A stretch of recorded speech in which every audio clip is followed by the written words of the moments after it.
Hi everybody, I'm Gio, and welcome back to my channel. This week's story is called Live on Air.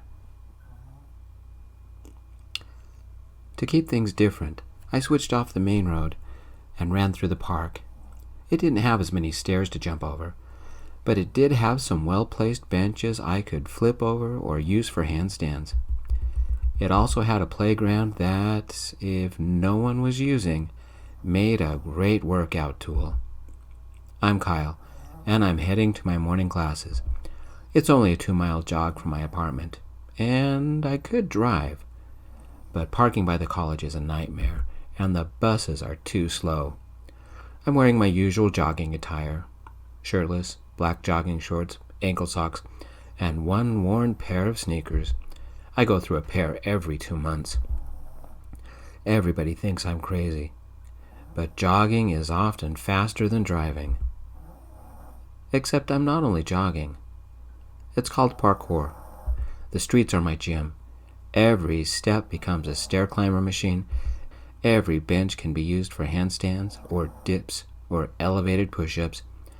I can even take shortcuts that cars can't, like cutting through the city park. About 100 feet in is a track that circles the edge of the park. It's a good-sized park, about 4 city blocks total. I usually reserve it for weekend workouts because it takes me a little longer to get to the college. Since I'm early today, I spend the time. The path meandered back and forth. Sometimes it ran next to the small lake, sometimes over by the picnic tables, sometimes by the baseball diamond or basketball stands. I changed my music to get a faster beat and enjoyed the jog. A guy ran up and paced me. Very dark brown hair and very light blue eyes, high cheekbones, narrow face, a mouth that smiled a little. He had that sculptured stubble kind of beard. He wore a gray t-shirt with the sleeves ripped off and red shorts, and had large sweat stains around his neck and under his pits.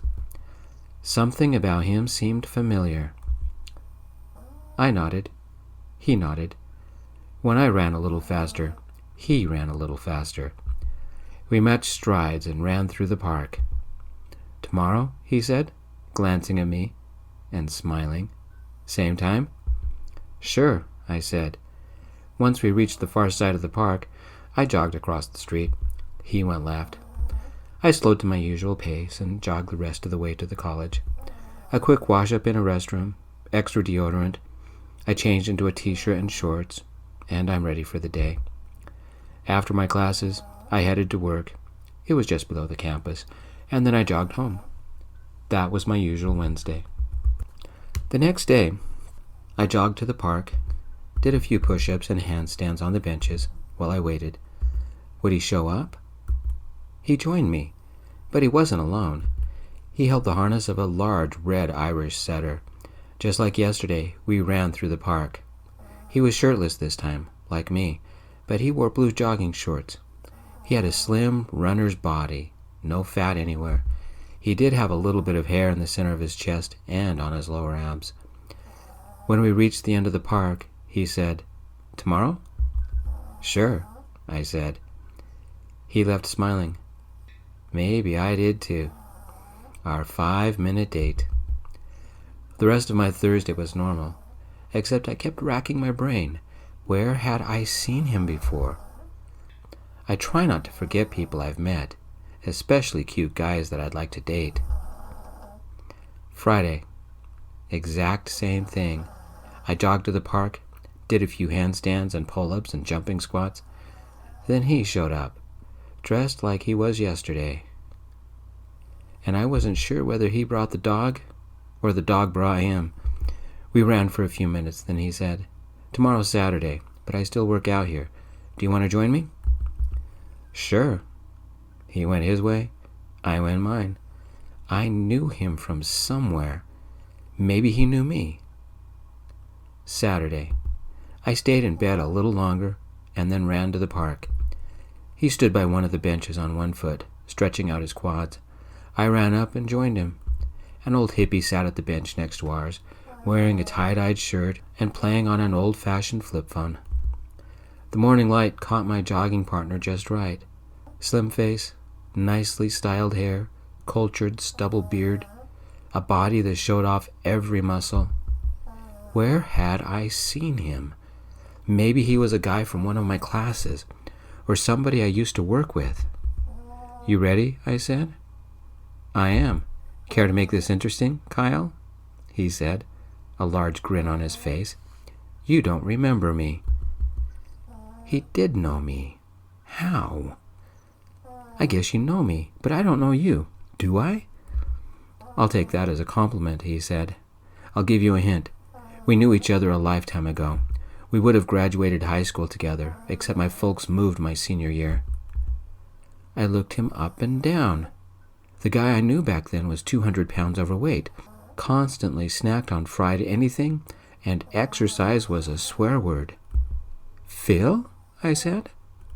"That's me," he said, pulling his arm in a stretch. "No offense, but I can't believe it's you. You look so different. What have you been doing?" I asked. He tapped his very flat stomach.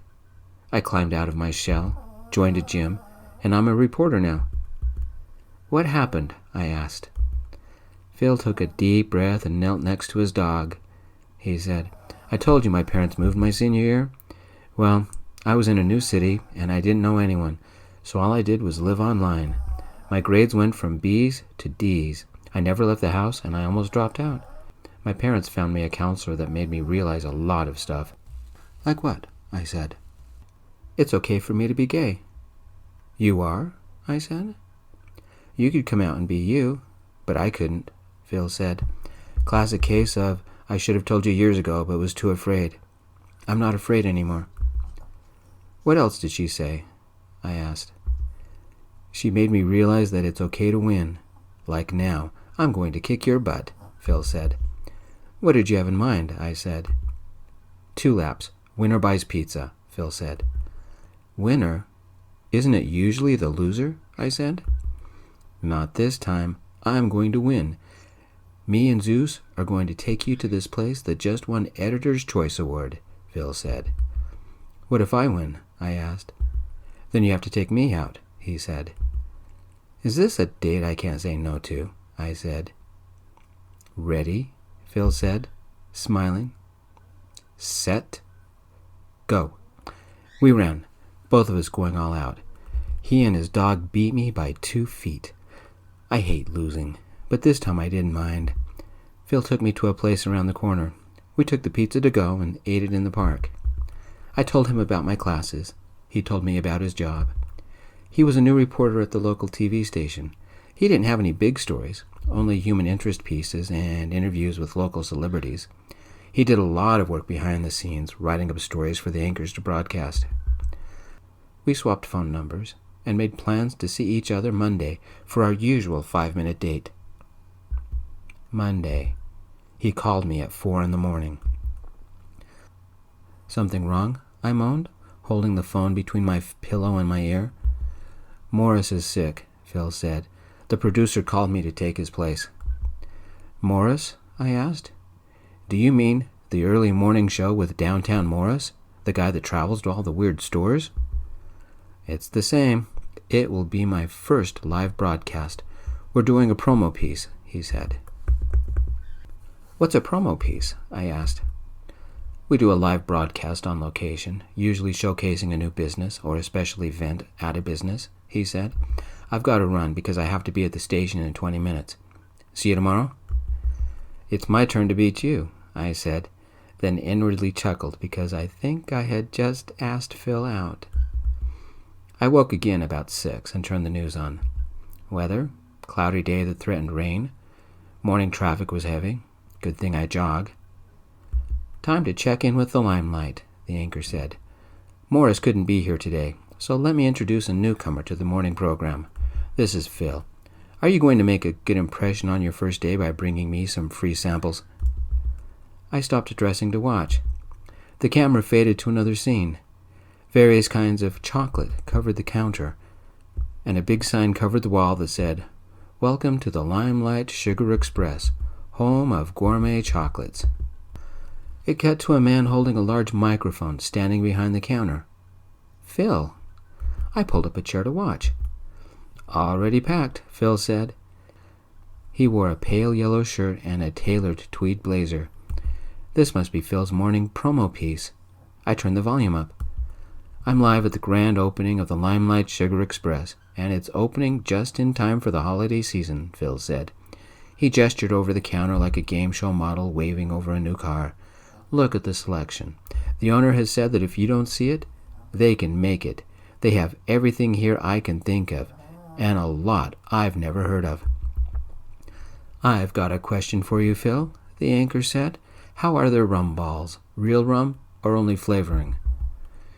You don't want to eat one of these on the job, a middle-aged woman said and leaned into the picture and waved. She wore a red and green jester's cap with bells that tinkled every time she moved, and a thick woolen sweater. Let me present the owner of Limelight Sugar Express, Phil said. Believe it or not, her real name is Candy. I gathered my books and clothes into my bag as they spoke. An address flashed on the screen. It wasn't that far from here. Looking good, Phil, I said. Since we didn't have our usual morning jog, what if I took him a coffee? If I hurried, I could pick up the coffee and surprise Phil. He was working, and I still had classes, so it would only be a quick and innocent hi. I changed into something nice, packed my workout clothes in my bag, and drove to the Java Dive for coffee. 2 iced caramel lattes, a couple of pastries, and I drove to the Limelight Sugar Express.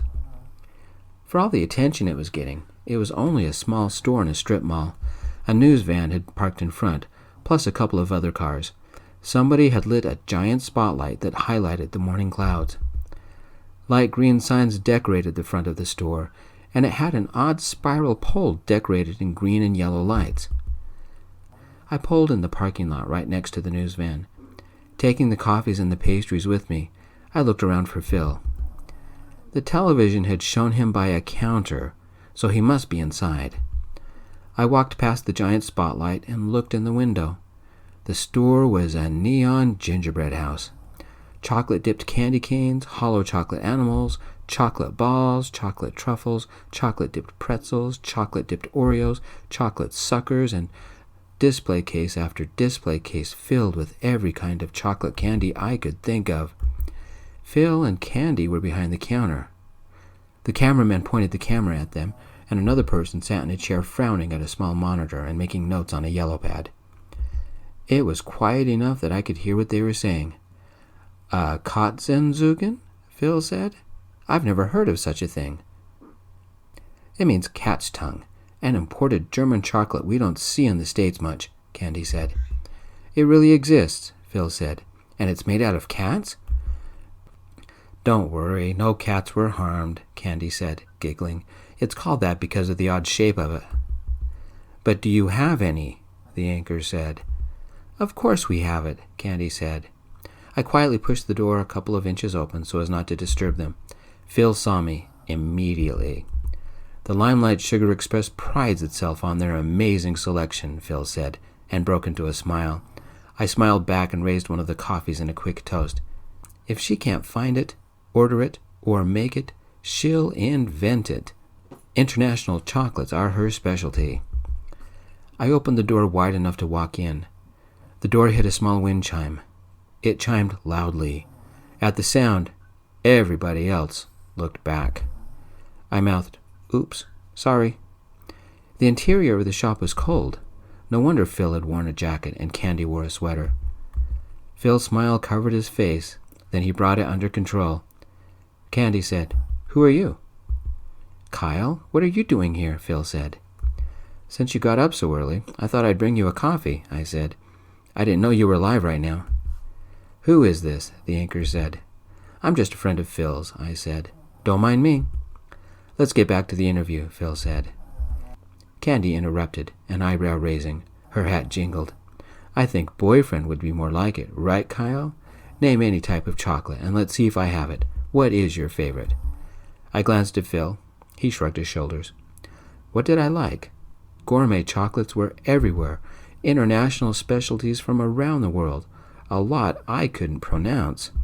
Candy and Phil waited for an answer. Sorry, ma'am. I'm not too complicated. I prefer regular peanut butter cups, I said. You're in a chocolate store, could have anything you want, and you want chocolate-covered peanut butter? The anchor said. Since I had already interrupted the show, and they kept talking like it wasn't a big deal, I walked over to Phil and set the coffee and the pastries next to him. Well, Candy, how about that for a test? Phil said, picking up his coffee. An old-fashioned peanut butter cup. Did you know they were invented back in 1928? Good thing I love to experiment, Candy said, walked to the back room, and brought a tray out. I walked over and looked at it. I didn't think anyone could make those, I said.